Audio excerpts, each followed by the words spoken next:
Jadi masuk sini, tarik napas pelan sampai terasa ke kepala sini, Pak. Istilahnya sekarang tuh bikinlah lorong untuk menghadapi kematian kamu. Bikin lorong terlebih dahulu. Kalau tidak punya lorong, bahaya, sudah siap-siap dengan terowongan yang sudah terbuka sekarang ini. Sakitlah, sakit, Pak. Makanya coba kita lihatlah, mulai ujung kaki kita inilah yang dari depan ke bawah pusar, nafsulah, nafsu. Di atas pusar, nafsulah, nafsu semua. Naik lagi ke dada, nafsulah, nafsu. Oleh karena ini kota-kotanya nafsu, inilah kota-kotanya nafsu, maka di saat orang itu marah, otomatis itu napasnya itu turun ke bawah sini semua. Coba kalau kita lihat daripada tubuh kita di belakang, mulai telapak kaki sampai ke tulang sulbi, ada enggak tempat nafsu di sana? Enggak ada, Pak. Sampai ke belakang sini, ya lah. Nah, sampai ke sini. Ada enggak tempat nafsu? Enggak ada. Alam kosong semata.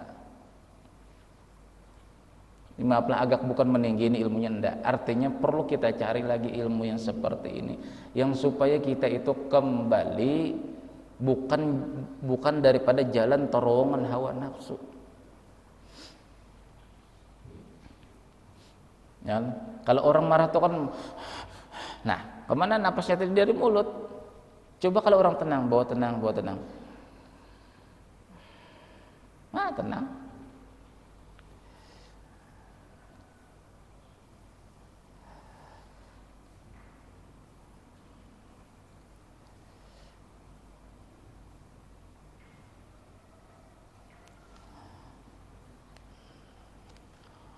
Wa makasa Sa'id bin Abdul Aziz rahimahullahu ta'ala lam yadhik munda arba'ina sanatan hatta mata.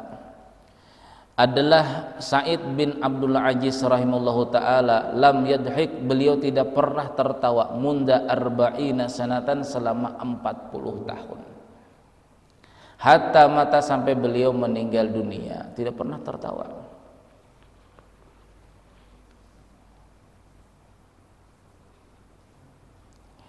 Wa kana Aun bin Abi Yazid rahimahullahu ta'ala yaqul sabahtu Atha as-Salami, aku bertemu setiap pagi dengan Atha as-Salami, khamsina salatan, selama 50 tahun, berteman lama nih.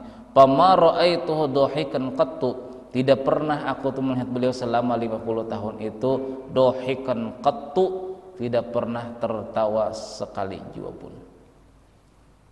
Orang yang apa? Kata siapa kemarin? Kata sahabat itulah, Abu Darda kemarin bersumpahlah. Nah, pada minggu yang lewat, Abu Darda bersumpah, wallahi, demi Allah, kata beliau, orang yang merasa aman lah dengan dirinya, maka dia akan tidak selamat di akhirat. Orang yang merasa aman akan dapat husnul khotimah, lalu santai di dalam dunia ini, merasa aman sudah, maka kata beliau, aku bersumpah orang itu akan su'ul khotimah. Tapi orang yang tidak merasa aman dirinya, tidak merasa aman dirinya bahwasanya dia akan su'ul khotimah, maka dia akan husnul khotimah. Jadi ini kebalikannya. Apabila kita sekarang merasa selamat, kata beliau, kita akan tidak selamat pada waktu sakaratul maut. Tapi apabila kita sekarang ini merasa tidak selamat, lalu perhatian dengan amal kita, kita akan husnul khotimah, kata beliau. Nah, itu sumpah sahabat Abu Darda radhiyallahu anhu. Jadi kebalikan di dalam dunia ini, kebalikan. Bila merasa aman, merasa selamat, maka tidak akan selamat. Orang yang merasa tidak selamat, maka insya Allah akan diselamatkan Allah. Nah, itu pelajaran kita minggu yang lewat tuh lah.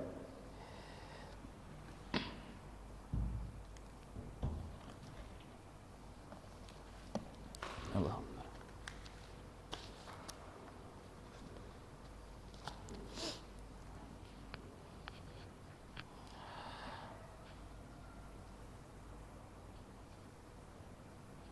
Wa qad kana Abdul Aziz bin Abi Dawud rahimallahu taala yaqul, lama zaharul mizah, manakala bercandanya Rasulullah sallallahu alaihi wasallam pada sahabat, Jadi Rasulullah SAW itu pernah bercanda juga, jadi membuat tertawa sahabat. Allah Ta'ala menurunkan ayat. Coba. Rasulullah SAW pun ditegur oleh Allah Subhanahu Wa Ta'ala. Lama zaharal mizahu fi ashabi Rasulillah. Manakala semakin nampak percandaan di zaman sahabat Rasulullah SAW, anzalallahu ta'ala, Allah Subhanahu Wa Ta'ala menurunkan ayat, alam yakni lil ladina amanu an takhsha qulubuhum li dzikrillah. Turun ayat, alam yakni lil ladina amanu, apakah tidak pernah datang bagi orang-orang beriman itu, kata Allah, an takhsha qulubuhum li dzikrillah, khusyuknya hati mereka itu mengingat Allah. Jadi setelah turun ayat ini, fatarakul mizahina izin, sahabat-sahabat yang menerima ayat ini langsung meninggalkan yang namanya bercanda-canda yang membuat tertawa. Jadi boleh bercanda-canda, yang penting jangan sampai membuat tertawa itu sampai terbahak-bahak. Wa khasya'u radhiyallahu an, dan khusyuklah mereka itu di dalam ibadah-ibadah mereka. Jadi contoh Rasulullah SAW bercanda dengan sahabat, itulah bercanda dengan sahabat. Jadi pada waktu makan bersama lah, di samping Rasulullah kan ada Sayyidina Ali. Nah, pada waktu makan-makan bersama itu dibagi makanan-makanan tadilah, sama makan semua. Rasulullah SAW makan duluan. Jadi setelah habis Sayyidina Ali lambat makan. Secara sembunyi-sembunyi Rasulullah meletakkan piring beliau di samping Sayyidina Ali. Rasulullah. Jadi selesai makan Sayyidina Ali, kata Rasulullah SAW kepada Sayyidina Ali, wahai Ali, banyak betul kamu ini makannya, ini 2 piring. Jadi kata-katanya bukan dusta nih lah, banyak betul kamu makan, betul banyak, karena sampai habis.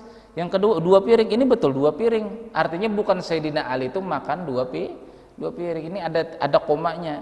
Istilah dalam ilmu mantik ini ada istilah koma. Dalam bahasa Indonesia kan ada koma juga. Sama perkataan Nabi Ibrahim alaihissalam lah. Jadi kata Nabi Ibrahim kan lah, ini istilah ilmu mantek Pak. Ilmu mantek itu kalau orang tidak mencerna pelan-pelan, dikiranya betul kabar tadi, padahal tidak. Nah contoh Rasulullah SAW tadi selesai makan, ditaruh Rasulullah piring tadi di samping Sayyidina Ali. Selesai makan Sayyidina Ali, wahai Ali, banyak betul kamu makan, kata Rasulullah. Ini buktinya, nah, ini ada 2 piring, kan koma nih lah. Kamu banyak betul makan, koma. Ini 2 piring, artinya ini betul 2 piring, bukan makan 2 piring. Sahabat yang lain tersenyum dengan canda Rasulullah SAW. Banyaklah candanya, cuma candanya Rasulullah SAW itu tidak pernah membuat sahabat itu tertawa terbahak-bahak. Itu hiburan Rasulullah.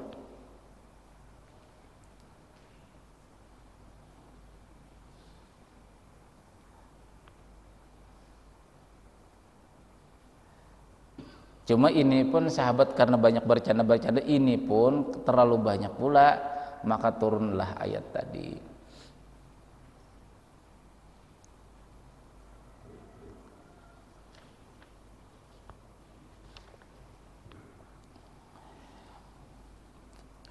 Wa kana Anas bin Malik, sahabat Rasulullah.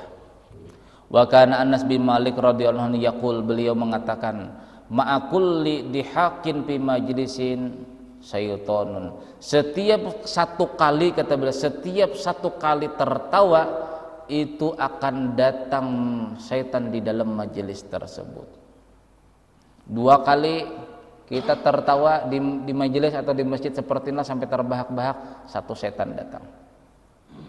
10 kali penceramah tadi membuat orang tertawa, 10 setan masuk di sana.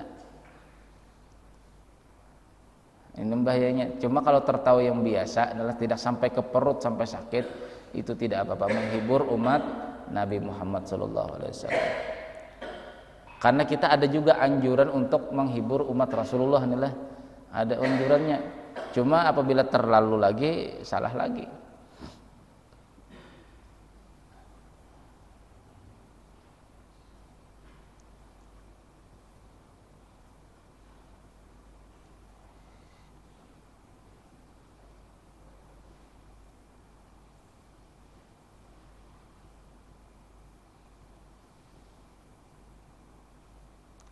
Wa kana Wahib bin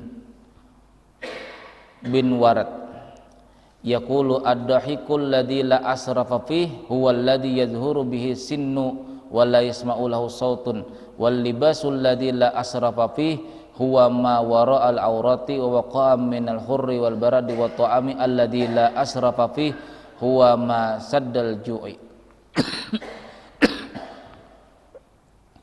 Tertawa yang tidak melampaui batas itu, kata beliau, huwa alladzi yazhuru bihi lisan, tertawa yang nampak kepadanya cuma gigi,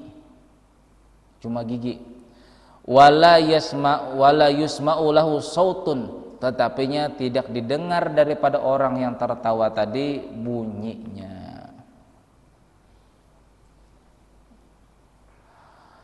Itu batas tertawa, kata beliau. Wal libasul ladzi, adapun pakaian yang tidak melampaui batas, alladzi la asrafa fi huwa ma wara'al aurata, sesuatu yang menutup aurat, wa waqa'a minal harri wal baradi, yang kedua pakaian itu bisa menghindarkan atau memelihara kamu daripada panas dan daripada dingin. Menutup aurat dan bisa menghindarkan daripada panas dan dingin, itu pakaian yang sewajarnya. Wa ta'amal ladzi la asrafa fi huwa masaddal ju', adapun makanan itu yang tidak melampaui batas adalah sesuatu makanan yang cukup untuk menutup daripada rasa lapar. Kalau orang tangkinya besar, perutnya besar lah, lalu kita kasih misalnya setengah piring, itu tidak cukup, itu masih lapar orang tadi. Jadi kita lihat kondisi orang tuh lah, ada yang terkadang makan tuh 2 piring baru pas hilang laparnya. Ini tergantung tangkinya juga Pak Ilah. Jangan dikatakan bila 2 piring, wah kamu melampaui batas, melampaui daripada sunnah Rasulullah. Lihat dulu posisinya. Orang tadi pekerja berat, tangkinya besar, masa kita diisi yang sekecil begini?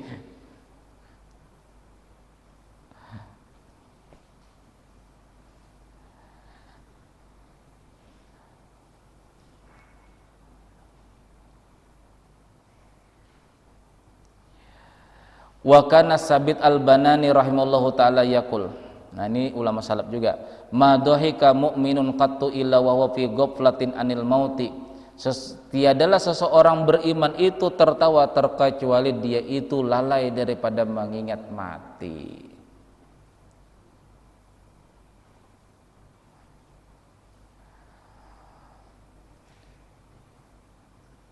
Maka tanda orang itu sudah mengingat mati, itu pertanda bahwasanya ilmu yang selama dia kaji itu sudah masuk ke dalam dada.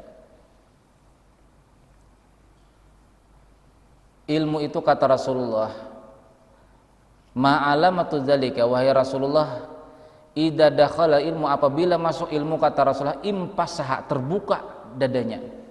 Jadi sahabat bertanya, apa tandanya wahai Rasulullah? Ilmu itu sudah masuk ke dada, bukan masuk ke telinga kanan, keluar telinga kiri, masuk ke telinga kiri, keluar telinga kanan.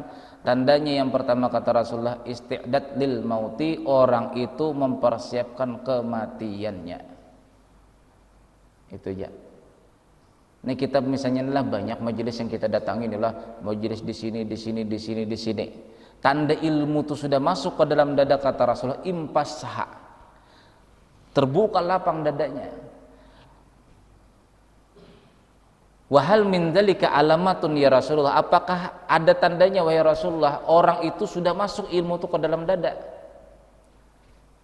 Yang pertama, kata Rasulullah, isti'dad lil mauti, orang itu ada pemikiran untuk mempersiapkan kematiannya.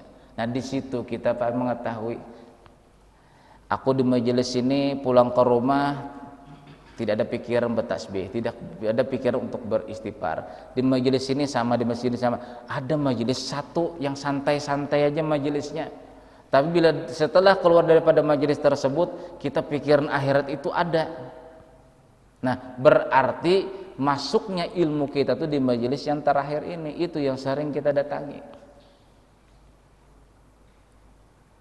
Kan jiwa kita ini beda-beda loh Pak, jiwa kita beda. Ada istilah dalam dunia itu, kalau kita masuk ke rumah makan sini tidak cocok, di sini tidak cocok, di sini tidak cocok. Tapi ada warteg warung Tegal aja cocok perut kita. Ini masalah jiwa ini Pak, masalah juga kecocok-cocokan juga. Karena ilmu itu makanannya roh. Bila roh ini tidak mau makan, ya itu tadi berontak, mau mencari yang lain. Sama halnya kita ini lapar lalu disuguhi makanan yang tidak membuat kita senang, kita berontak mau cari tempat lain, cari ke tempat lain. Sama halnya jiwa kita. Apabila ilmu itu meresap lah, membuat kita tenang, berarti itu adalah makanan roh atau jiwa kita. Di situ kita yang bertetap. Jangan terpandang banyaknya. Jangan terpandang masalah banyak. Yang penting apabila senang hati kita, perut kita kenyang, walaupun di warung-warung pinggiran jalan tapi enak. Daripada di restoran, nantilah di restoran banyak misalnya sayur, itu namanya makanan kehutanan. Kenapa dikatakan makanan kehutanan? Sayur ini mentah, buah ini mentah, ya kan lah. Ikannya tadi setengah matang. Itulah istilahnya makanan kehutanan. Jadi ada istilah makanan kehutanan lah. Termakanlah kita lah sayur yang mentah tadi, brokoli tidak dimasak, daun-daun salam, daun apa di sana, ternyata sebagai hiasan, nasinya sedikit segini Pak, kenyanglah sampean. Coba kalau kita misalnya di warteg, dalam warung-warung pinggir jalan tidak ada daun yang ini hiasannya, cukup sekadar nasi, kecap, ayam goreng, atau tempe aja tuh. Makan mana kita, kenyang yang mana? Di restoran tadi kah? Apa di pinggir jalan? Otomatis di pinggir jalan ini. Nah sama kita ini, jiwa kita ini sama. Terkadang kita terpukau lah dengan sesuatu yang indah perkataan seseorang. Yalah, majelisnya banyak, tapi setelah keluar dari sana tadi perut masih lapar, jiwa kita masih lapar, jiwa kita tidak ada pikiran untuk beramal, berarti itu bukan makanan kita. Cari lagi ya di tempat lain. Bila di tempat lain itu membuat kita tenang, sekalipun biasa-biasa saja, orangnya sedikit, tidak banyak, 10 atau 5 orang, tapi membuat kita tenang, berarti cocoknya makanan jiwa kita di sana. Iya, di restoran kan biasanya begitu Pak, tomat mentah, saya ingin makan Pak, tomat yang masak pun saya belum tentu termakan, apalagi tomat mentah di samping sini, daun brokoli di samping sini, daun salam, daun apa, daun-daun yang mentah-mentah, belum lagi ikannya, belum lagi kacang mentahnya, apa-apa dihiasi di sini, buah beri, ceri, nah, mentah juga, ternyata tidak dimakan. Selesai makan, ternyata makan nasinya aja sama ikan, ini disingkirkan, dibuang, mubazir. Jadi ada ilmu itu Pak, seakan-akan mubazir seperti itu. 2 jam kita mendengarkan, ternyata tidak ada yang masuk-masuk, lapar lagi jiwa kita. Bukti jiwa kita lapar, kita selalu berontak Pak. Roh kita ini sudah pernah berhadapan dengan Allah di alam roh, maka dia ingin mencari Pak sesuatu yang bikin dia tenang. Ilmu-ilmu ketuhanan. Kalau ilmu fikih ya terkadang mengantuk, bisa juga bosan juga kita mendengar. Ilmu-ilmu yang lain sama juga. Jiwa kita ini selalu menuntut daripada supaya bertemu dengan kekasih hatinya.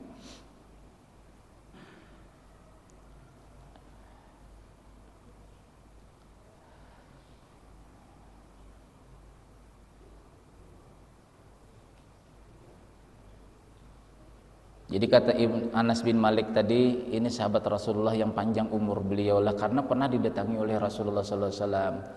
Jadi kata Anas bin Malik, wahai Rasulullah, ibu saya berhajat. Ini termasuk anak yatim nih lah, Anas bin Malik ini termasuk anak yatim. Wahai Rasulullah, ibu saya berhajat, mengundang sampean ke rumah. Kata Anas bin Malik, mengundang sampean di rumah. Ya kah, kata Rasul, datang Rasulullah ke rumah Anas bin Malik. Wahai Rasulullah, tolong doakan rumah kami. Didoakan oleh Rasulullah SAW. Ya maknanya itu ya doa selamat. Ya Allah, kata Rasulullah, berkahilah umurnya, berkahilah uangnya, perbanyaklah keturunannya, perbanyakkanlah uangnya, perbanyakkanlah keturunannya. Samalah, Allahumma inna nas'aluka salamatan fid din wa afiyatan fil jasad wa jihatan fil ilmi wa barakatan fil rizqi. Nah, Itu yang didoakan Rasulullah. Lalu Anas bin Malik ini termasuk sahabat Rasulullah SAW yang umurnya panjang, punya anak banyak dan punya harta yang banyak. Nah itulah dalil boleh kita itu berdoa selamat. Karena Rasulullah datang kepada ibunya daripada Anas bin Malik mendoakan doa selamat di sana. Jangan istilah-istilah bid'ah itu jangan dulu, kalau tidak pernah belajar sejarah Rasulullah jangan mengatakan bid'ah, jangan. Itu doa-doa selamat. Cuma doa selamat Rasulullah SAW kepada Anas bin Malik itu ringkas. Ya Allah, berkahilah rumah ini, perbanyakkanlah anaknya Anas bin Malik, perbanyakkanlah hartanya, berkahilah hartanya. Ringkas Rasulullah. Kalau kita macam-macam disitulah doa-doa selamat itu macam-macam doanya. Tapi itu cuma sekadar dalil bahwasanya boleh kita itu datang ke rumah seseorang, mereka meminta doa selamat boleh. Nah sama kita istilah acara ulang tahun tuh sama Pak. Niat kita berbagi satu inilah. Yang penting jangan tiup lilin, itu aja. Silakan ulang tahun, yang penting jangan tiup lilin. Apa tujuan orang ulang tahun? Yang pertama, kita berbagi kebahagiaan. Itu anak-anak tuh Pak, kalaupun istilahnya dikasih hadiah yang bingkisan itulah istilahnya isi makanan tadi cuma sekadar 2.000 atau 1.000 rupiah, ibu sudah merasa bahagia. Ketimbang mereka beli di warung 2.000 itu bahagianya kurang. Tapi dengan berkumpulnya teman-temannya yang banyak ini tadi berbahagia anak-anak tadi. Dan itu salah satu udkhulul surur kata Rasulullah, masukkanlah kebahagiaan di dalam hati orang beriman. Nanti di hari kiamat kata Rasulullah SAW, satu kebahagiaan itu menjadi malaikat. Jadi ada amalan lah yang membuat amalan itu dijadikan Allah Ta'ala kata Rasulullah menjadi malaikat. Jadi pada waktu di padang mahsyar nantilah, di waktu manusia ini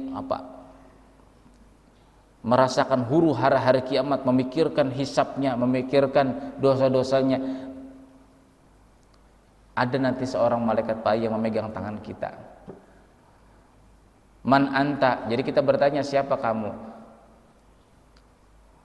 Anal ladzi surul ladzi adkhalta fi qalbi akhika. Aku adalah malaikat yang dijadikan Allah Ta'ala karena kamu dahulunya pernah membahagiakan orang-orang beriman. Nah itu tuh maksudnya.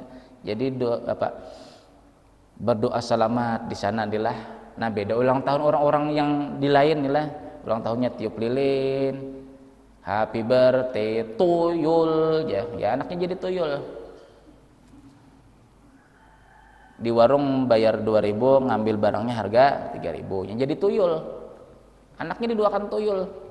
Padahal tuyul bacanya lah untuk kamu kan, tapi yang namanya neneknya sama kakeknya ikut-ikut juga, happy birthday tuyul ya cucunya jadi tuyul. Di warung ngambil barang 2.000, ya Allah, ngambil barang di warung 3.000, dibayarnya 2.000, ada karena anaknya anak dan cucunya didoakannya tuyul. Nah satu itulah, makanya kita menyikapi sunnah itu perjalanan. Jangan dikatakan sesuatu yang sunat dengan sunnah beda.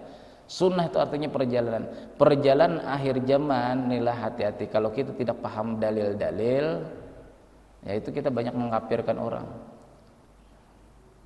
Ngapain ikut ulang tahun tuh orang kafir ya? Ya Allah, orang Islam dibilangnya orang kafir. Pernah saya dengar tuh Pak. Bilang siapa? Bilang bapak saya. Waduh kata saya, ini keras betul orang ini. Di dalamnya tuh apa dulu? Kita ini kalau mengatakan sesuatu itu adalah sesuatu yang kafir,